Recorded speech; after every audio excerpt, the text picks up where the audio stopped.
Were it not for the transformative love of Jesus Christ, I would have been raised by a single mom without my father in the house.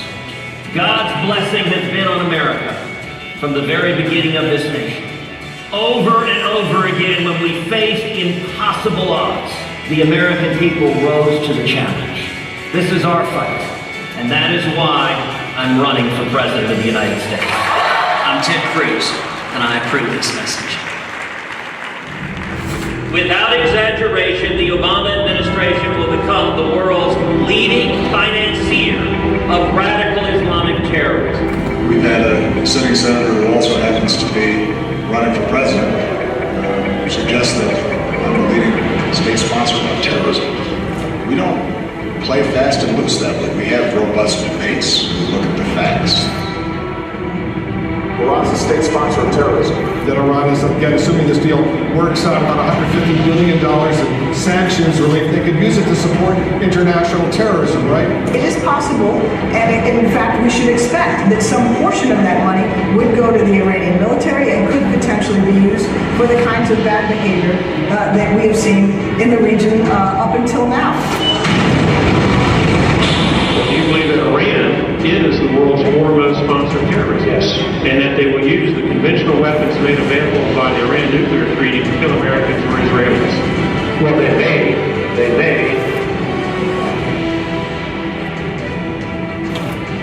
This endangers the United States of America, Israel, and the world. It's the single greatest national security threat facing us.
Well, let me say, the video that surfaced in the past week was gruesome and disgusting.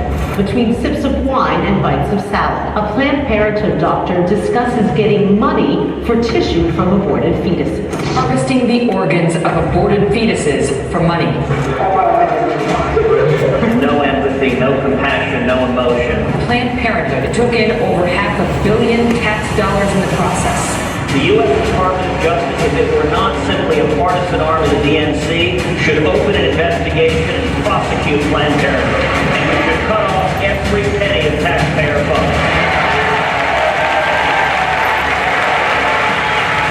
That was the first spontaneous declaration of the summit, so you should understand how significant your comments were to them.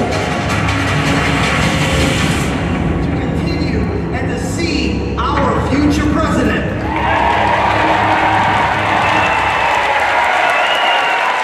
Coming up, Senator Ted Cruz.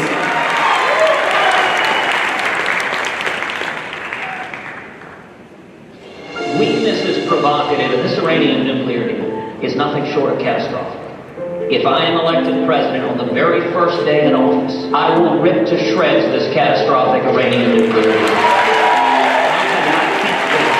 Stand on that debate stage with Hillary Clinton and to make abundantly clear, if you vote for Hillary, you are voting for the Ayatollah Khamenei to possess a nuclear weapon. This agreement trusts the Iranians to inspect themselves.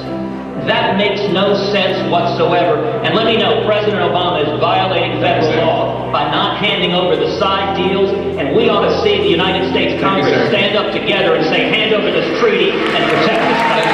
If you're that, you're looking for someone to stand up to real politicians in those parties.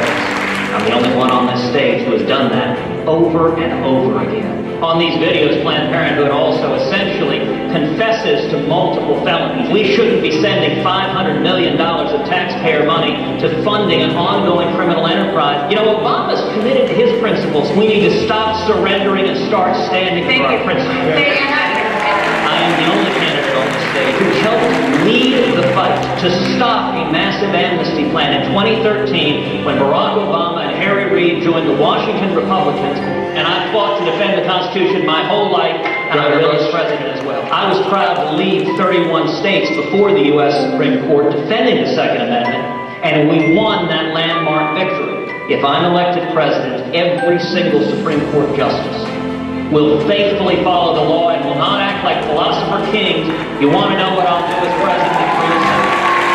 We'll kill the terrorists. We'll repeal Obamacare, and we will defend the Constitution every single word.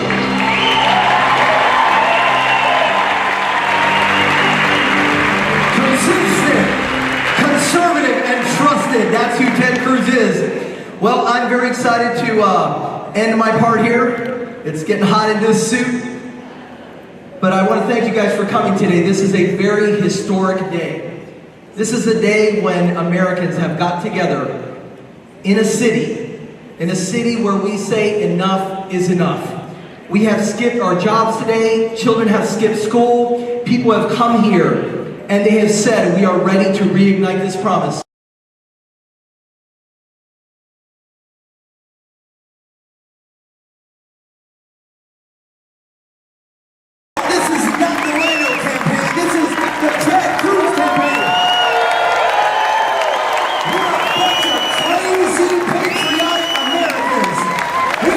Like philosopher kings, you want to know what I'll do as president? It's real simple. We'll kill the terrorists, we'll repeal Obamacare, and we will defend the Constitution every single word.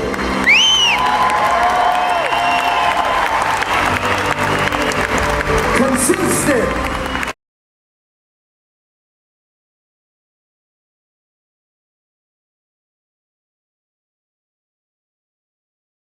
The media is going nuts back there.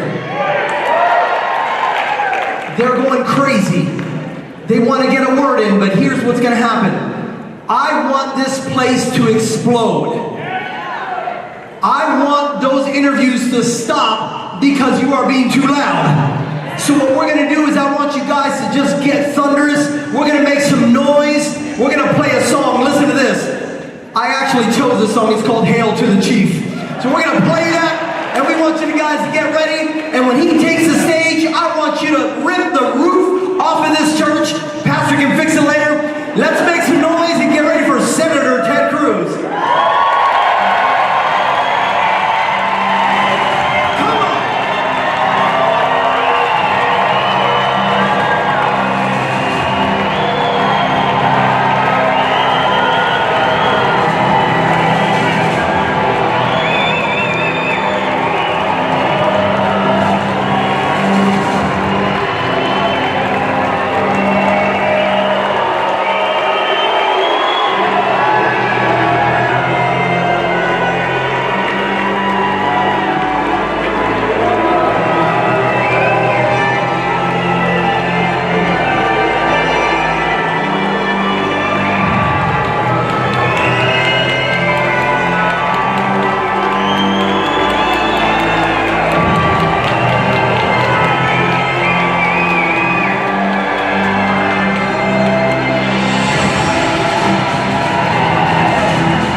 say Heidi and I are so thrilled to be here in Florida with so many friends. Thank you for coming out. Thank you for standing up. Thank you for standing together. We are blessed to be with you today.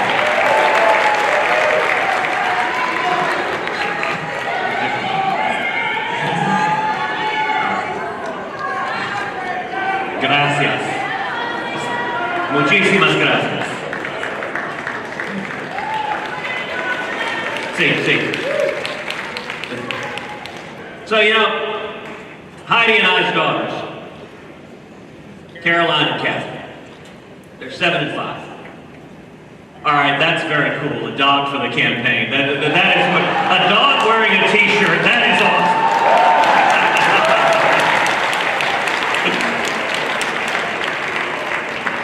and this gentleman just pointed out if we were Democrats, he could vote.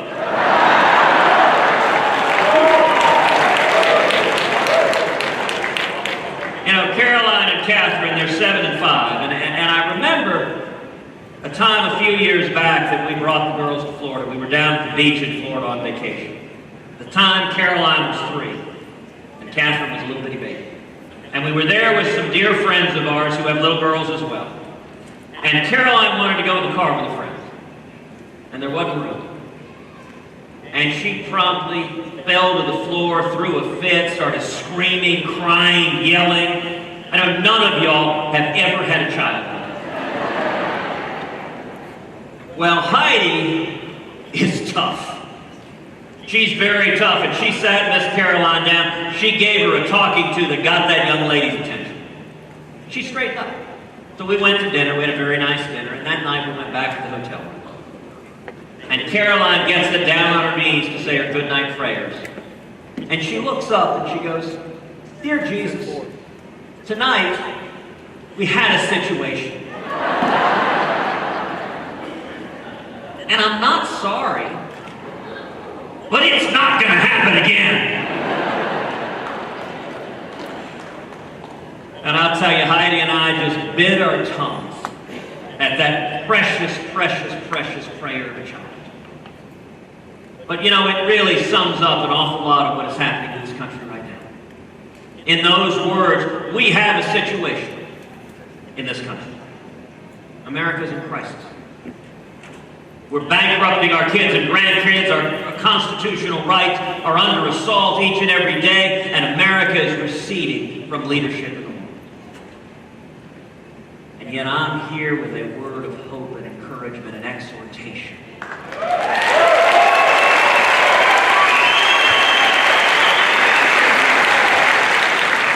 America is waking up.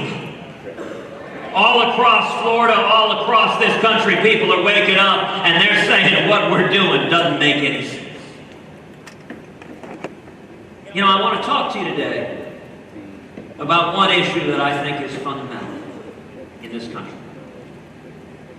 The issue of immigration. Immigration is an issue that divides this country. It's an issue that divides the Republican Party. And I want to talk candidly and directly about the challenges we face with immigration, and then about a common sense agenda and solution to fixing the problems we have with immigration.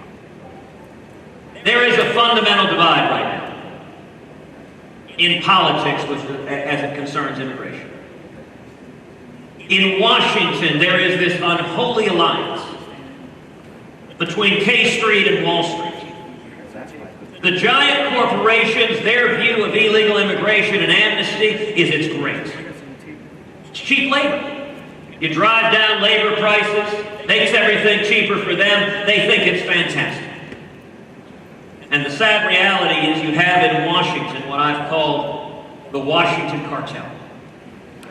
Career politicians in both parties that get in bed with lobbyists and special interests and grow and grow and grow government. And the Washington cartel is in complete agreement, complete harmony over amnesty.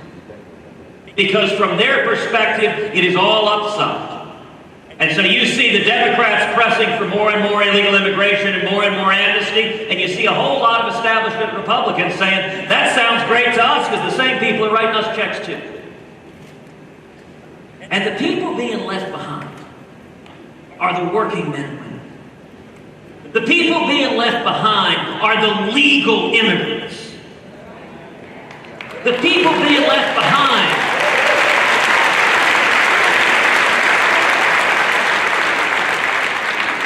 are all of us who believe that the Constitution and rule of law matters.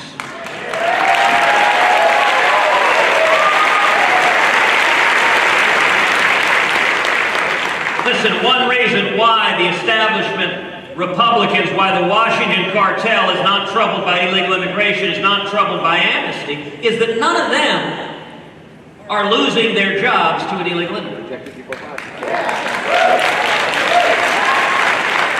It doesn't impact them, as I've observed a number of times. This issue would be fundamentally different if you had a whole bunch of lawyers and bankers swimming the Rio Grande.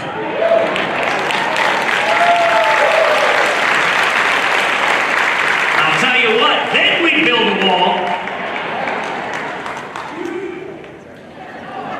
And it'd be huge.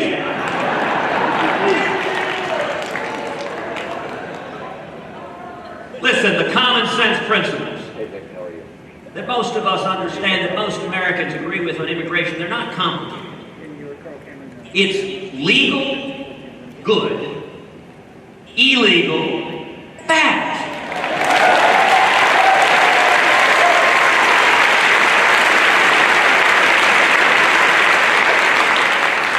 Why is that so complicated? For anyone in Washington to understand. For journalists, if you say illegal immigration is bad, well, you must hate immigrants. You know what? They say that because they want to shut us up. That's designed to silence the conversation, say, we will not talk about this anymore. Believing in rule of law is entirely consistent with believing we are a nation of immigrants.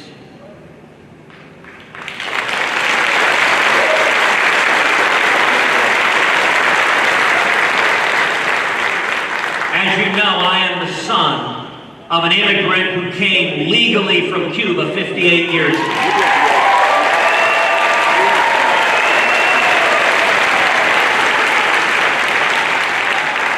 Came with nothing, with $100 in his underwear, not speaking English, washing dishes, making 50 cents an hour. But filled with hopes and dreams and aspirations. At 18, my dad tells the story of when he first started washing dishes. Now, why did he get that job? He got that job because you didn't have to speak English. To take a dish, stick it under hot water, and scrub it. You could do that in any language. But they had these big rubber gloves they told him to wear. He put on the gloves, and within about 2 minutes, hot water went down the gloves and was scalding his arms. So by the first day, he decided to heck with the gloves. He pulled them off entirely, and every day he went to work, his arms were bright red like lobsters just under the hot water. But that experience, every one of us has that experience. That's who we are. We are all the children of those who risked everything for freedom.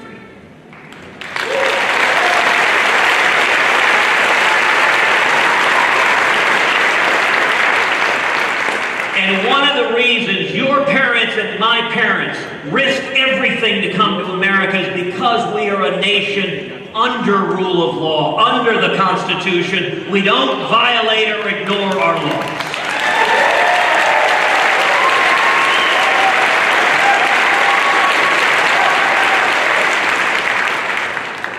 As you know, I represent the state of Texas. We've got roughly 1,200 miles of border on our southern border.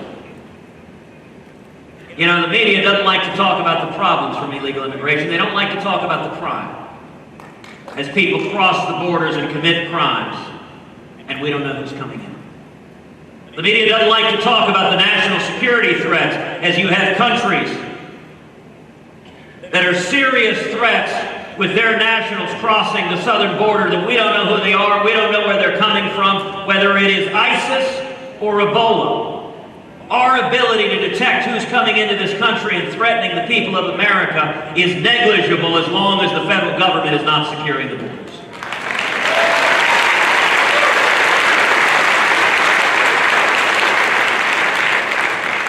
You look at the impact on jobs. Today, we have the lowest percentage of Americans working than any year since 1977. You know, just earlier today in Florida, I was visiting with a gentleman, CEO of a cookie company. He described, you know, people like to talk about jobs Americans won't do. He described an interesting experience they had in their factory in the mid-1990s when welfare reform went through. When suddenly there was a requirement that you go and seek a job, he said suddenly they had people lining up at the factory, wanting to work at the factory because of welfare reform was lifting them out of poverty and getting them back on their own feet.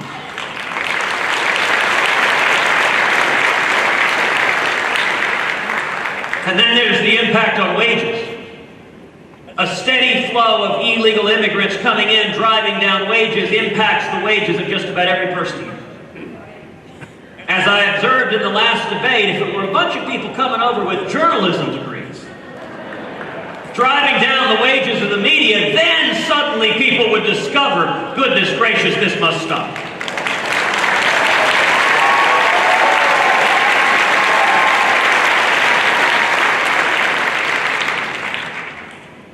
And yet, it was interesting. This debate, I think this debate this week was the best debate we've seen.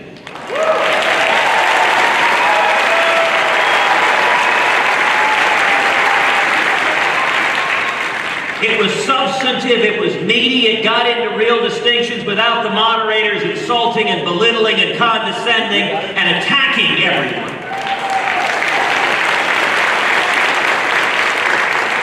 But we saw a real divide on substance and issues. And none was starker than fairly early on in the debate when candidate after candidate began to compose an epic poem in support of amnesty, explaining how compassionate and loving it is to grant amnesty. I gotta tell you, as I was standing there, I suspect my reaction was the same as yours, which my head was exploding. There is nothing compassionate about a politician saying, I'm so compassionate, I'm willing to give away your job.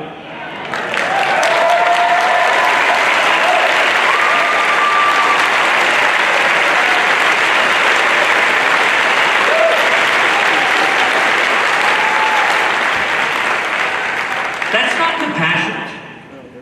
And you know what? No other country on earth does this. Try sneaking into Canada, or England, or France, or China. Try sneaking into Mexico. You know, a few months back I did an interview with Jorge Ramos. He was saying, why would you possibly enforce our immigration laws? I said, Jorge, if I stuck into Mexico right now, what would they do? Deport you.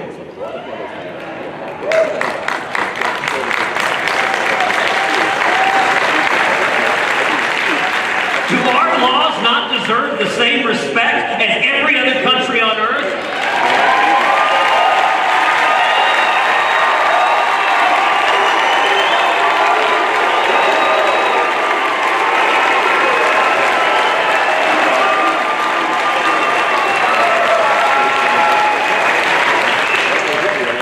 So let me tell you, we're tired of politicians who blow smoke.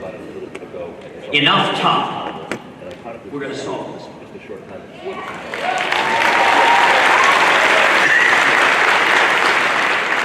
Today, we are rolling out my detailed immigration plan to secure the borders, to restore the rule of law, and to reform legal immigration.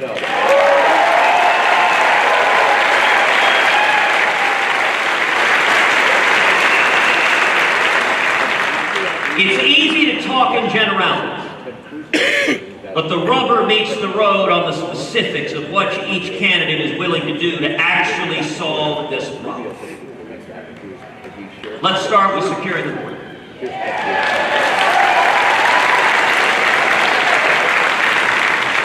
There is more than enough legal authority on the statute books right now today to secure the borders.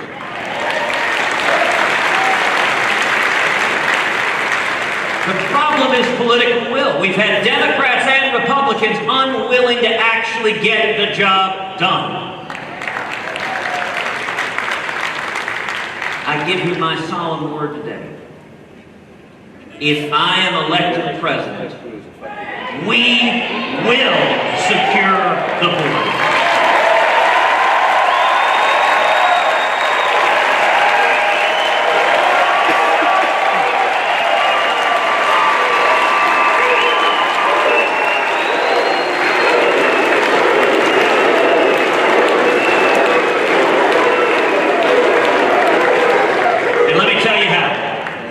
We're going to start by building a wall that works. You know, existing federal statute requires the federal government to build over 700 miles of double-layered fencing. You know how much Obama has allowed to be built? 36 miles. In a Cruz administration, we will build the entire wall and the entire fence.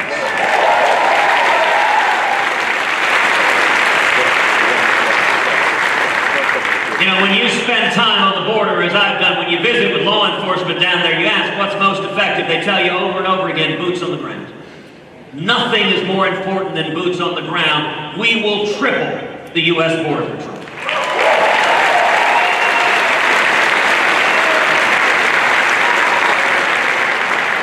But you also need tools and technology.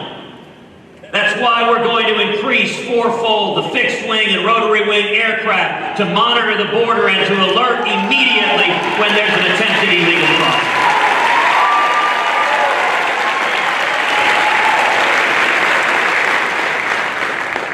Beyond that, we're going to put in place a strong E-Verify system so you cannot get a job without proving you're here legally.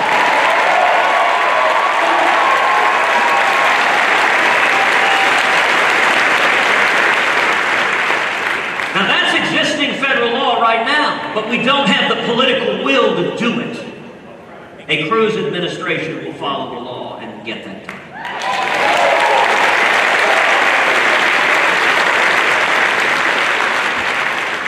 We will also put in place a biometric exit-entry system on visas. Right now, about 40% of illegal immigration comes from visa overstays. Not people crossing in illegally. They come legally, and then they just don't leave.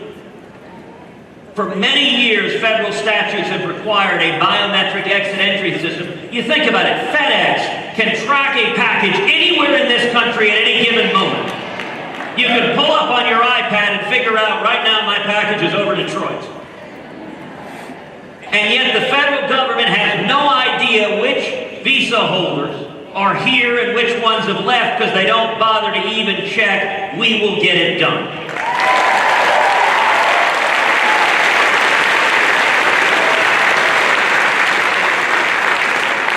And we will also work cooperatively with the state and local law enforcement, empowering them not as enemies but as partners in enforcing federal immigration.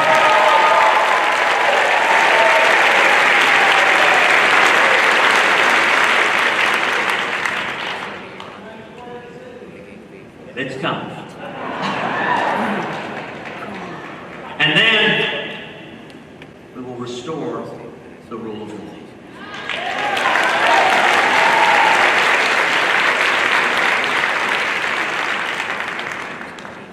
Barack Obama has put into place 20 lawless and illegal memoranda and executive orders on amnesty. Now it's interesting, before he did this, President Obama was asked, do you have the authority, will you grant us amnesty? And his response, he said, I am not an emperor. I don't have that authority under the Constitution. I can't ignore federal immigration law. Well, just a few months later, I guess as the election was approaching, under his own terms, apparently, he became an emperor.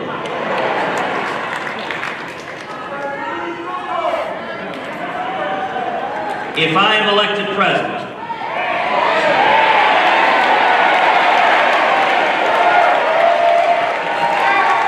on the first day in office, I will rescind every single illegal and unconstitutional executive act.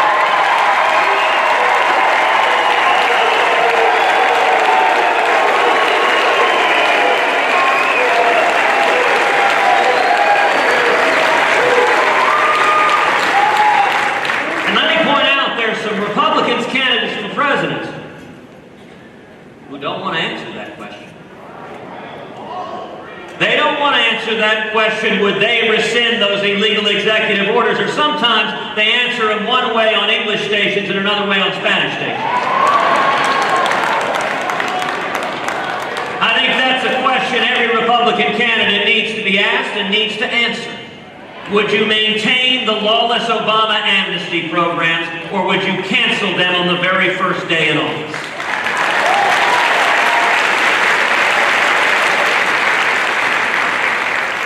And we need to end the amnesty slush funds right now. They use the fees from legal immigrants to fund the amnesty program for people here illegally. They're literally robbing the people who follow the law to pay for the amnesty for those who are violent. We are going to restore our enforcement capacity, and we are going to end catch and release.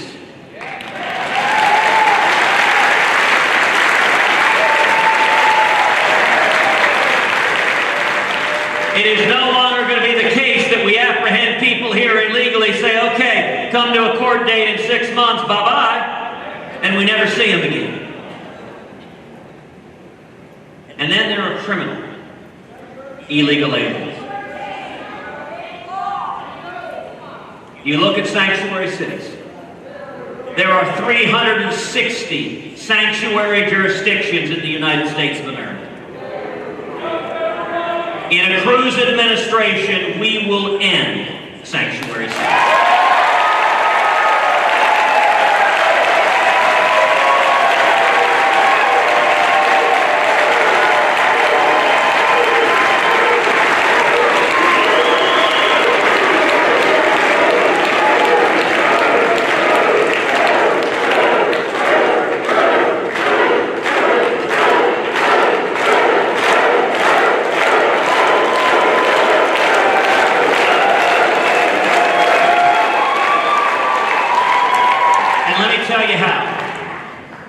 Each of those jurisdictions is powerfully dependent on federal funds. Like little piglets suckling. A Cruz administration will say to any jurisdiction, if you are defying federal immigration law, if you are refusing to honor federal detainers, your federal money is cut off.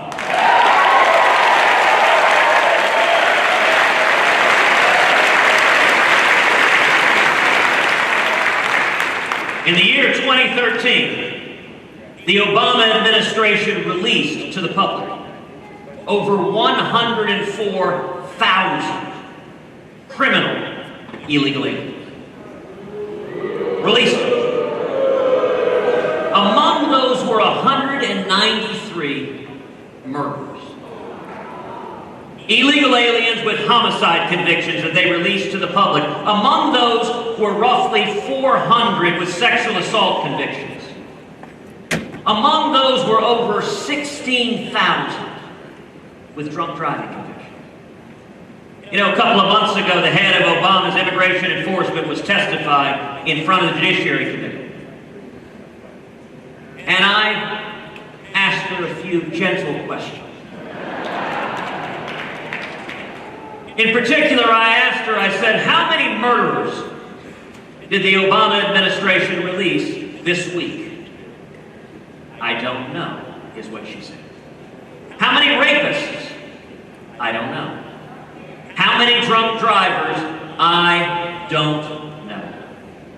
In a Cruz administration, the answers to those questions will be 0, 0, and 0.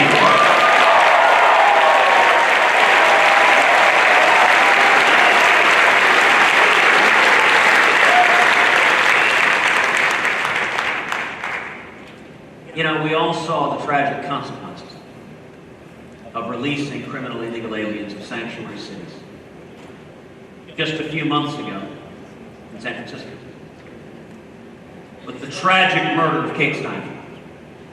Beautiful young lady walking on the pier with her dad, having a beautiful evening, minding her own business.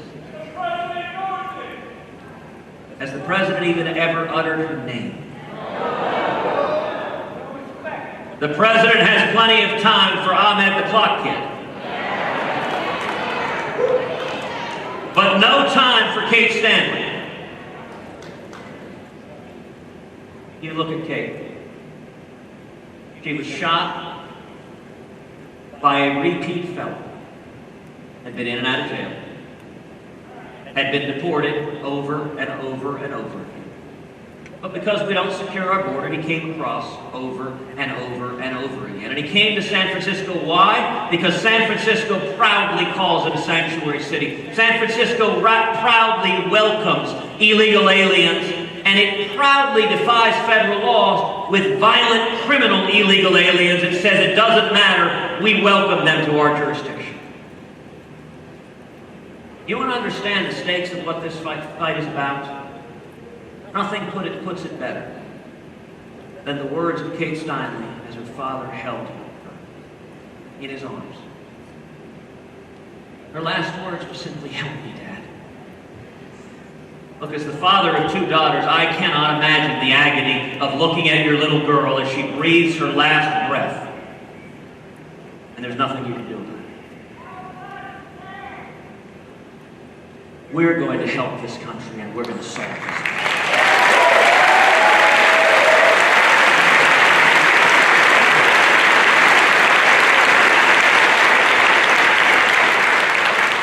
You know, just last week I tried once again in the U.S. Senate to pass Kate's law. Now, I introduced Kate's law in the Senate. It provides for a mandatory minimum 5-year prison sentence for any aggravated felon who illegally re-enters this country.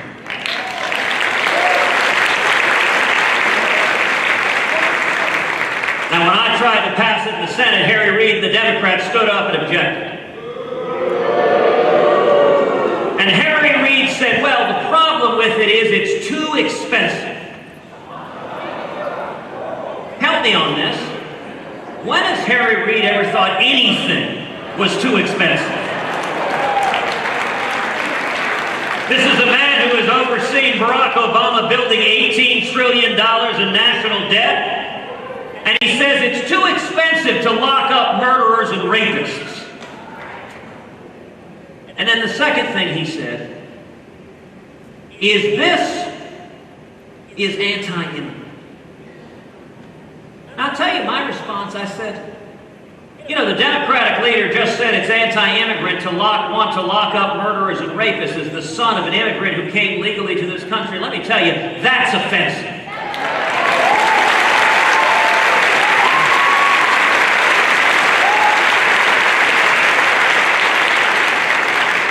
You think immigrants are somehow opposed to locking up murderers and rapists?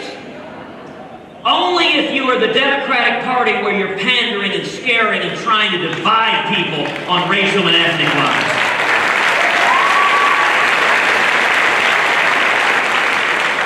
Every single one of us wants to protect our kids, and every single one of us should agree that murderers like Kate Stanley's murderer, if he'd been locked in jail, Kate Stanley would still be alive today.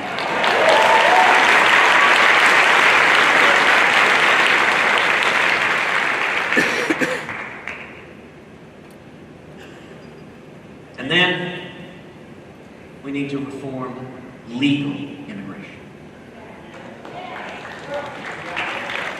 Now, I'm a supporter of legal immigration, following the rules, coming to America seeking the American dream.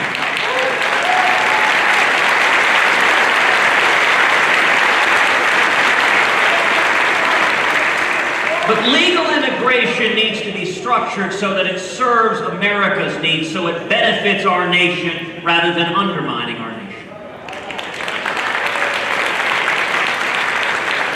That's why I'm calling for changing the legal immigration system to focus on skills, bringing in high-skilled workers who can create jobs and add to the economy and create economic opportunity for everyone.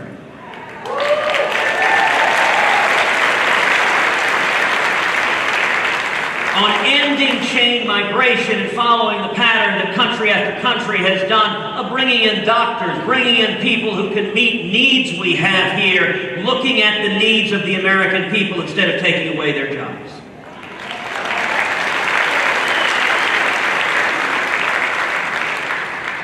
It is also well past time that we enforce the public charge doctrine.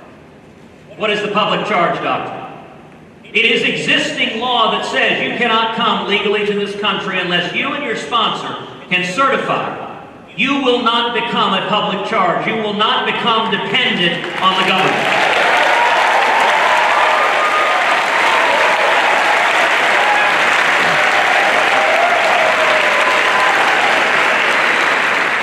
You know, right now, each household headed by an illegal immigrant receives, on average, $14,000 in government benefits. And for those coming here legally, they should be coming to achieve the American dream, not to be dependent on the American taxpayer.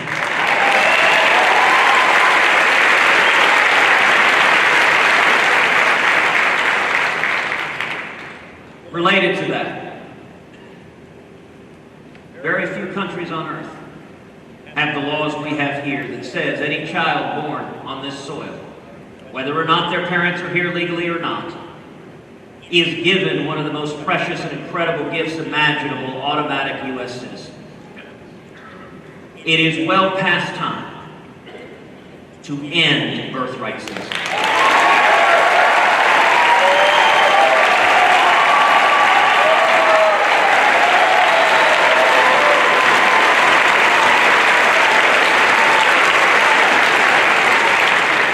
You know, you want to understand how these existing laws are making a mockery of what we have. You should go home and Google the phrase birth tourism.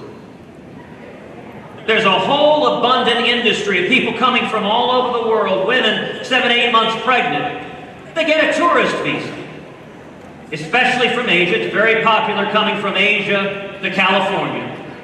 They get a tourist visa, they spend a whole bunch of money, and their baby is born in America, so their baby is automatically an American citizen. That's not the way our immigration system is meant to work.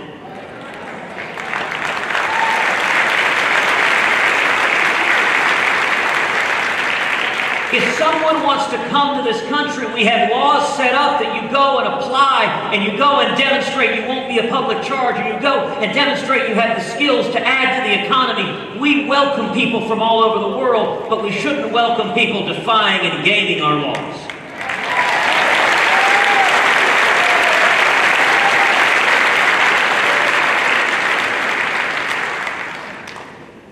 And I want to talk now about the H-1B program. You know, the H-1B program is a program that, as it was originally designed, I think had a good intention. As it was originally designed, it was designed to bring in very high-skilled workers, to bring in computer scientists, to bring in PhD engineers that would generate economic growth and jobs. And as it was designed, it was a program that I have supported, and if it operated that way, I would continue to support. But all of us have been stunned by report after report after report of giant companies abusing the H-1B program. Here in Orlando, you've seen firsthand Disney not bringing in PhD computer scientists, but bringing in relatively low-skilled IT workers, bringing them in order to lay off American workers, and then the final indignity, forcing the American workers to train their foreign replacements on the way out.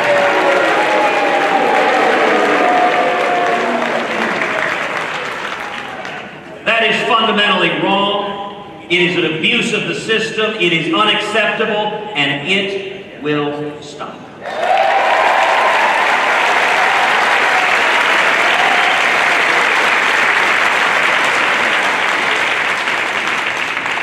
Accordingly, in a Cruz administration, I will immediately suspend the H-1B program for 180 days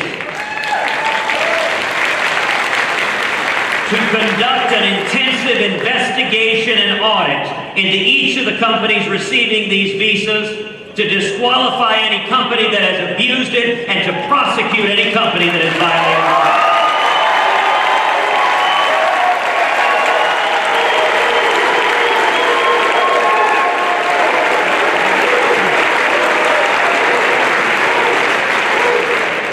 And let me tell you you, this is another manifestation of the Obama lawlessness. Amnesty for those here illegally is one aspect of lawlessness. But another aspect of lawlessness is the fact that the Obama Department of Labor does nothing for giant companies that are making a mockery of our immigration laws and are firing American workers wrong. Now, for any companies that might be thinking you've got another year of get out of jail free under the Obama administration, let me point out to you, change is coming on January 20th, 2017.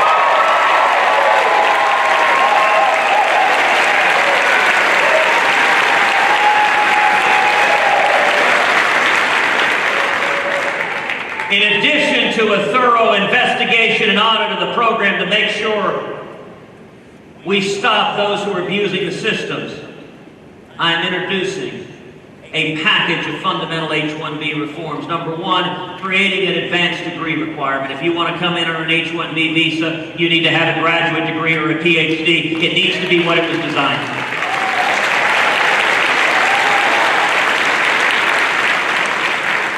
With a preference for American universities and standards to ensure you don't have foreign diploma mills that are gaming the system.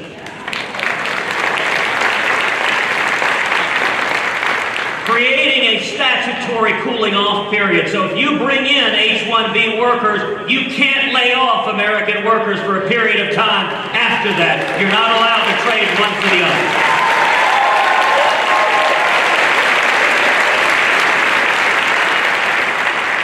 Establishing formal accreditation and recognition requirements for overseas schools. Requiring sworn affidavits about domestic hiring efforts, not just simply taking their word to it, but putting the penalty of perjury on it.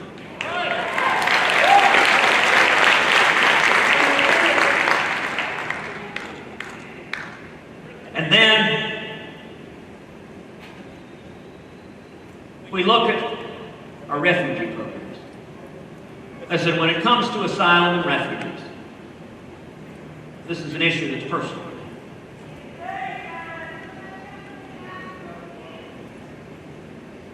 There are people who are genuine victims of persecution. And for the history of our country, we have welcomed those who are victims of political and religious persecution. But President Obama's proposal to welcome to America tens of thousands of Syrian Muslim refugees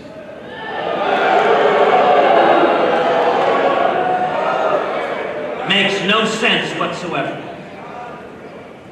You know, we're seeing the refugees streaming into Europe.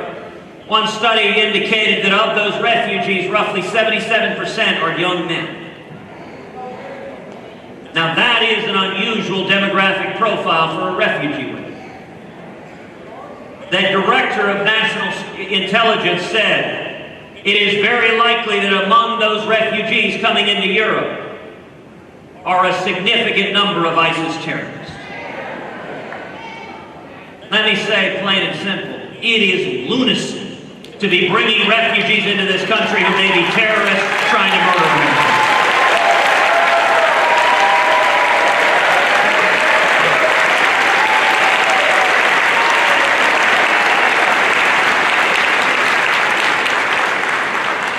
You know, not too long ago, the State Department met with a number of senators talking about the Syrian refugee crisis. And one of the senators asked them, they said, what percentage of the refugees you're letting into America right now are Christian? 3%. Christians are facing right now persecution and an attempted genocide by ISIS. They are being crucified, they're being beheaded, they are being systematically targeted, and America needs to stand up and be a beacon of hope to persecuted Christians across the globe.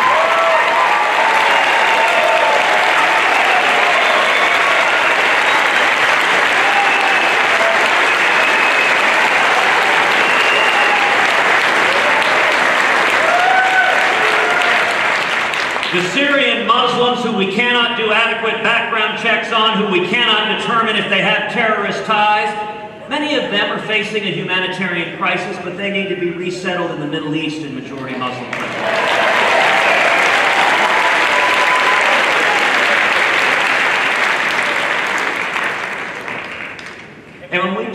we can focus our immigration system on making the legal immigration system work better.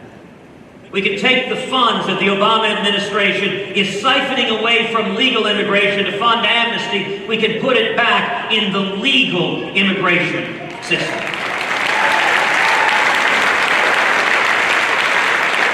So that when you're following the rules, when you're following the laws, we can reduce the paperwork, the waiting periods, the bureaucracy. We can streamline the system for those who are working within the system to make it work better, to welcome people, as Reagan called legal immigrants, Americans by choice.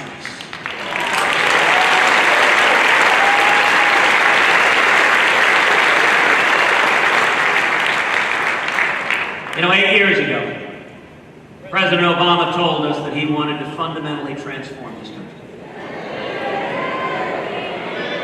A lot of folks in the media dismissed that as empty campaign rhetoric. Let me tell you, President Obama meant every word of it. And I will tell you, one of the most powerful tools that he is using to try to fundamentally transform this country is allowing unlimited illegal immigration combined with amnesty. To let in millions and tens of millions of people here illegally and then try to make them U.S. citizens, that is the transformation that he's trying to do to this country. And let me point out, in 2013, we had a battle in the United States Congress on the issue of amnesty. The Gang of Eight was a moment when President Obama and Chuck Schumer and Harry Reid and maybe a Republican or two joined together to try to push through a massive amnesty plan. Now, some of those politicians today regret having done so. But let me tell you, that moment, that battle was, as Ronald Reagan would say, a time for choosing.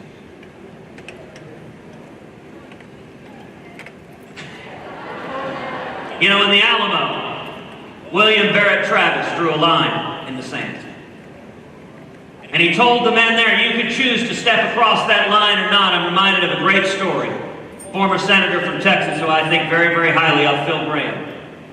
When he was fighting for Reagan's tax cut in the early 80s, he was a Democrat at the time. He was trying to get other conservative Democrats to support Reagan's tax cut. And he told the story of Travis drawing a line in the sand. And these other conservative Democrats, they said, but Phil, everyone who stepped across that line, they died. And Phil said, yeah, that's right, they did. And everyone who didn't step across that line, they died too. And we don't remember their names.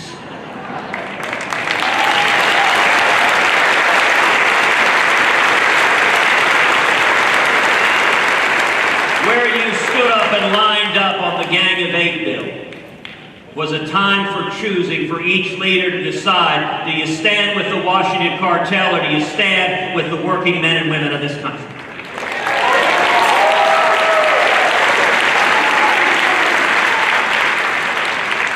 And I give you my word as president, I will always, always, always stand with the working men and women of this country.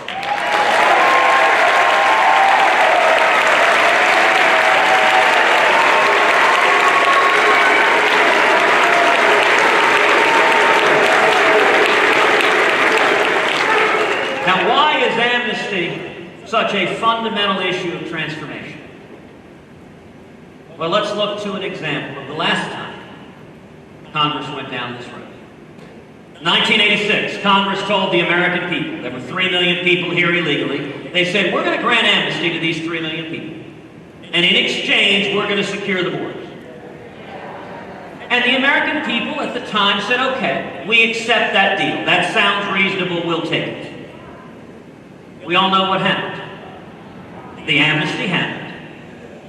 And the border never got secured. And today, 3 million has become 12 million. Or 20 or more. And those same politicians in Washington came to the American people with the gang of eight and offered the exact same deal. It's like Wimpy from Popeye, I'll gladly pay you Tuesday for a hamburger today.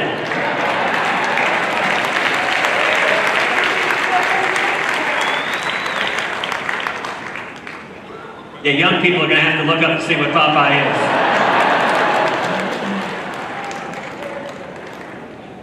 But you want to understand the consequences of this. From 1968 to 1988, California voted Republican in every single presidential election. 6 elections in a row, over and over and over again, California was the bulwark of the Republican vote nationally. 1968 to 1988. In 86, the amnesty happened. After 1988, California has never again voted Republican. Now, y'all live in Florida. I live in Texas. You want to know what Obama's looking to do? You want to know what Harry Reid is looking to do? You want to know what Chuck Schumer is looking to do? Turn Florida and Texas into California.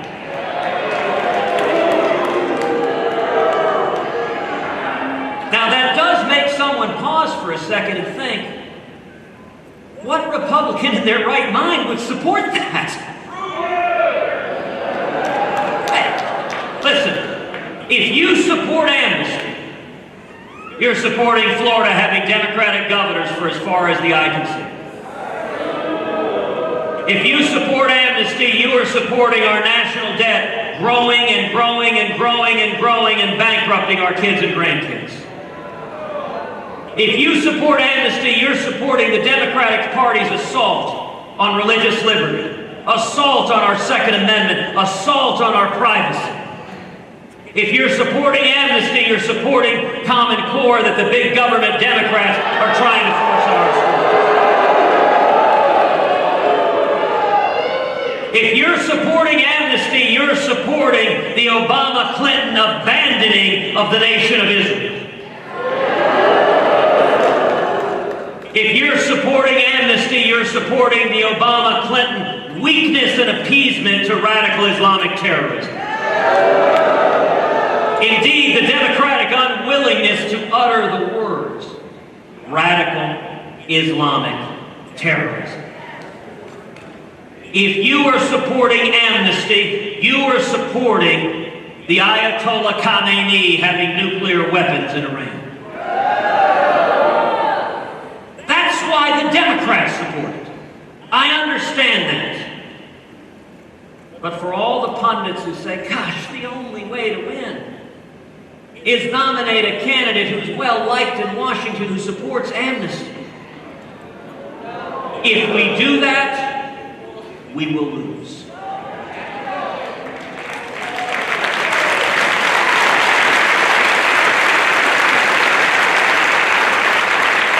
Yesterday, when I was at the Newark airport, a man walked up to me, an Indian man from India.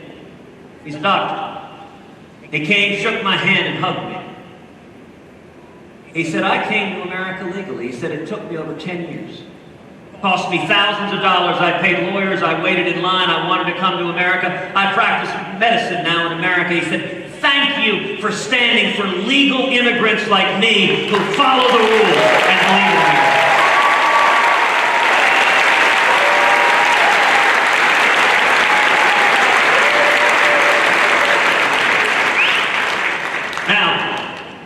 Some of our friends in the media, I use that term loosely, will describe a serious plan to secure the border and solve this problem as somehow anti-immigrant. Now, oddly enough, they don't think it's anti-immigrant when Harry Reid stands on the Senate floor and says every immigrant will be offended by trying to lock up murderers and rapists. That's offensive when you, the Democratic leader, believe all immigrants agree with the murderers and rapists. This is common sense. This is who we are as American people. We can make this work. We know how to solve these problems. What is missing is the political will to get it done. The strength of our campaign is here today. It is the men and women across this country. It is the grassroots army that is coming together and standing together to say no more.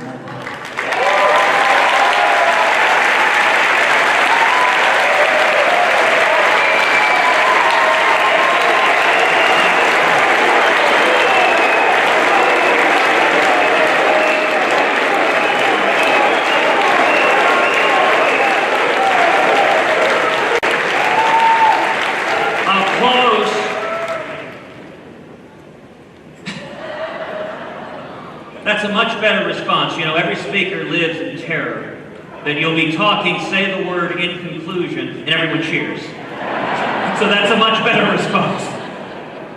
I want to close with two things, two stories, both about my dad. Yeah, many of y'all have gotten to know my father. As you know, I'm the shy, soft-spoken one of the family. But you know, 3 years ago when I was being sworn in to the Senate, as I stood on the Senate floor, I couldn't help but think back to 1957. Think back to my dad as an 18-year-old kid coming to America. If anyone had gone up to that teenage immigrant washing dishes and told him that 5 decades hence, his son would be sworn into office as a senator representing the state of Texas, and just a few years later would be running for president of the United States.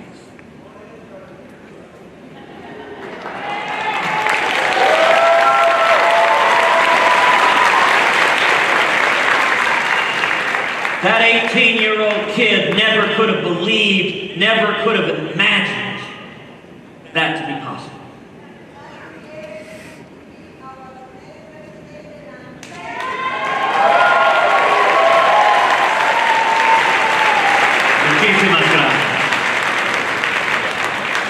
And yet, as I stood on the Senate floor with my hand on my dad's Bible, up in the Senate gallery looking down was my father, with tears streaming down his face. It's one very, very small example of the incredible promise of America. No nation in the history of the world has allowed so many millions of people to come with nothing and achieve anything.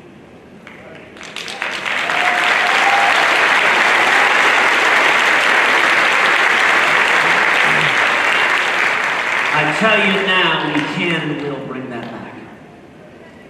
Because something else my dad has said to me many, many times. He said, I saw my freedom taken away from me once, and I'll be damned if I let it happen to me again. That's what we're here for, and that's what we're going to prevent together. Thank you.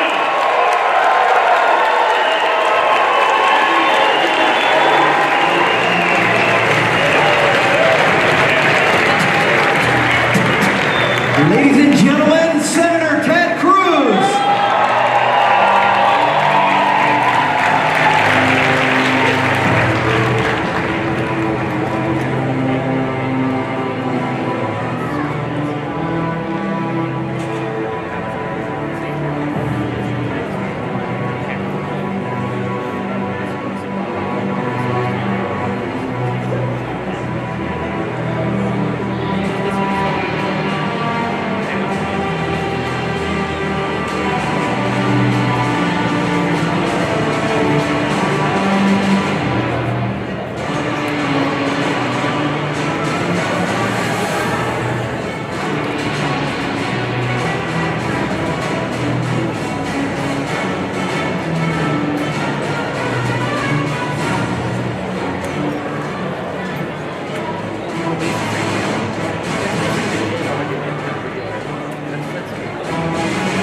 Right.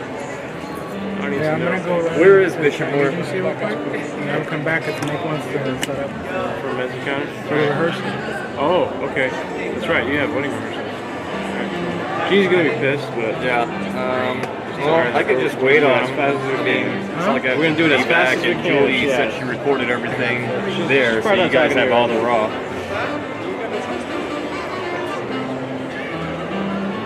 Just like thinking or like I'm in by it. I've told her so many times for 3 years now.